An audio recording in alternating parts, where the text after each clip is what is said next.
Boom. Great. So, thanks for joining us. No, thanks for having us, mate. And I just wanted to start by saying, where did the idea for the parody come from? Well, I'd love to take credit for that, but I have to give that to Nick Nevin, the writer and director. But yeah, he sort of come up with this idea and pitched it to me and said, we love the original films, but they've been done a lot now. Wouldn't it be funny to sort of spoof them and sort of parody them and have a laugh at them? And as soon as he told me the idea, I was like, yes, 100%. Right, okay.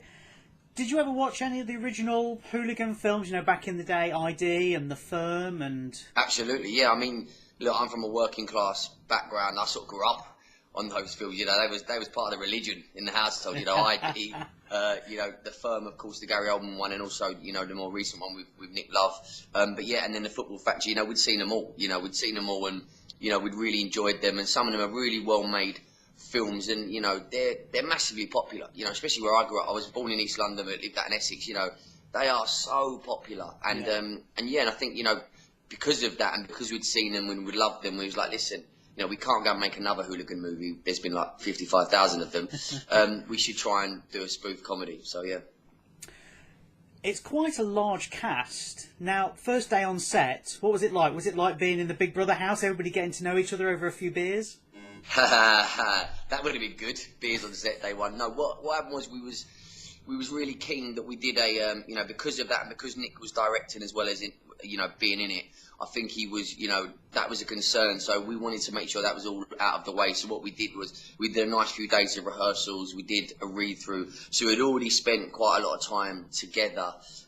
So we knew each other quite well before we started filming. And so then rehearsal days were really, really nice, actually getting to know everyone and meeting all the weird and wonderful characters.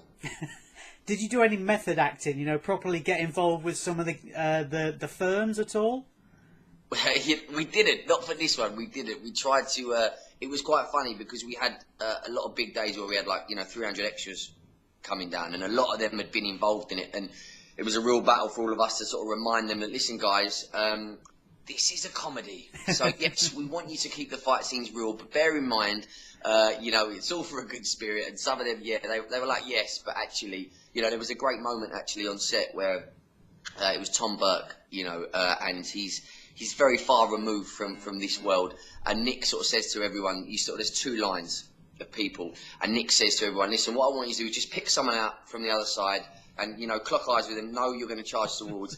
And Tom was like, okay, yeah, I've got my guy. And sort of said, me and you, shall we? And the guy just looked at him and went, like that. And then Tom really panicked. He was like, Nick, are we sure this is safe? And then Nick just shouted action and it was into it. But yeah. Blimey, okay. So it got serious at certain points then, maybe? Well, the SAs, they wanted to take it seriously. I think it was our job to sort of try and calm them down all the time. But yeah, no, good fun. When you were reading the script, how many swear words are in there for you?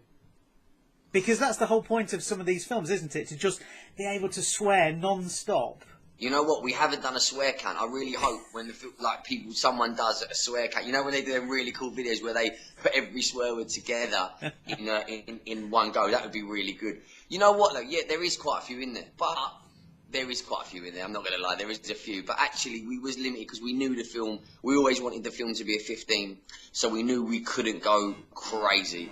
And, apologies, sorry, that's Steven Spielberg. But yeah, so we knew the film was going to be a 15, so we knew that we couldn't go crazy. But yes, there is quite a few, and I do hope someone does that swear count.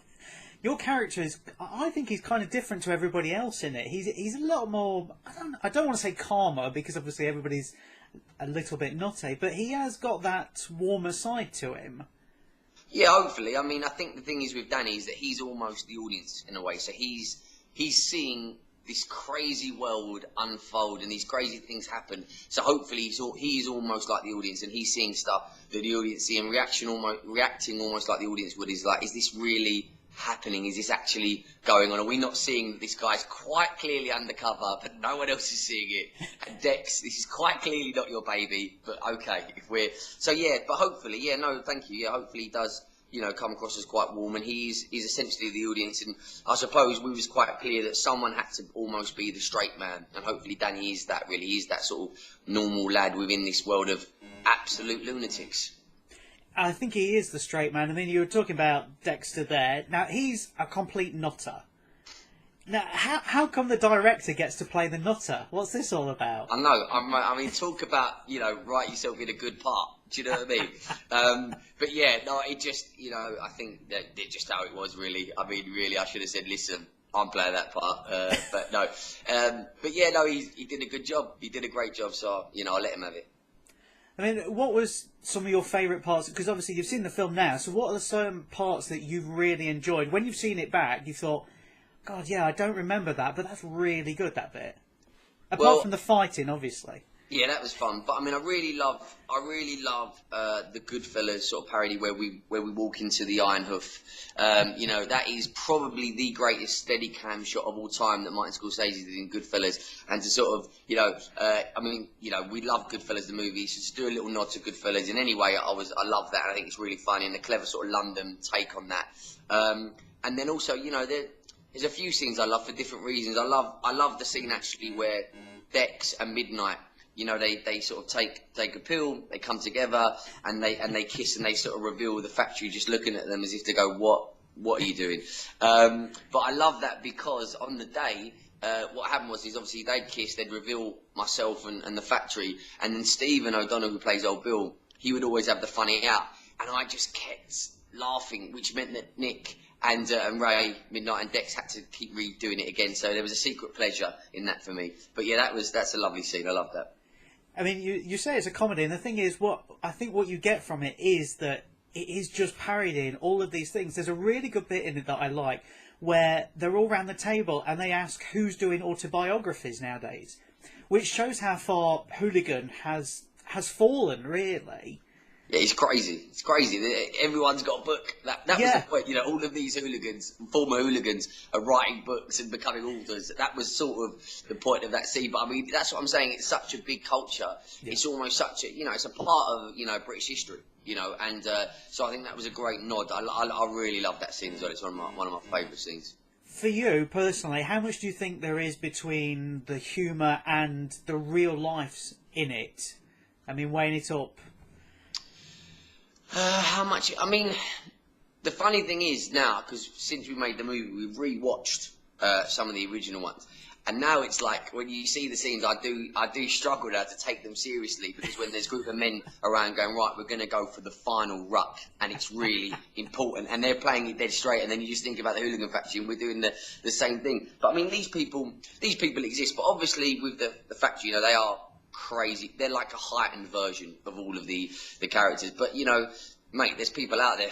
There's some crazy people out there. And when you see some of the original scenes in some of these original movies, it's mental. Like I was in Rise of the. I had a little part in Rise of the Foot Soldier, and there was a scene in that, and a lot of that was based on true events where the guy comes over, shouts it, and goes, "I've been waiting all year for you." And he's got a steaming hot cut of Bovril and just chucks it in his face. I mean, that's a real story. That's such a comedy moment, but that's a real story that actually happened. So, yeah, maybe the line's quite thin. I don't know. Yeah. I mean, it is all steeped in 80s Britain, really, from the Thatcher era and everything like that. I've only got one final question, really, which is, did you ever get mistook for real life hooliganism? When you was going out and filming it outside, did the old Bill ever turn up while you were filming? No, we was quite lucky on that front. No police came over and stopped me. But I haven't, not on the film, but because I had a little part in the movie Rise of the Foot Soldiers. From that, funny enough, because you're in something like that, sometimes people associate that. So when you see them on the street, I think people think that you're actually that guy and you're actually a little bit of a hooligan, and that can be quite terrifying at times. But yeah, so hopefully after this they'll realise that he's all right, just a joke. So yeah. So you're saying that you're not one of the loudmouths at the game. You're actually part of the prawn sandwich brigade.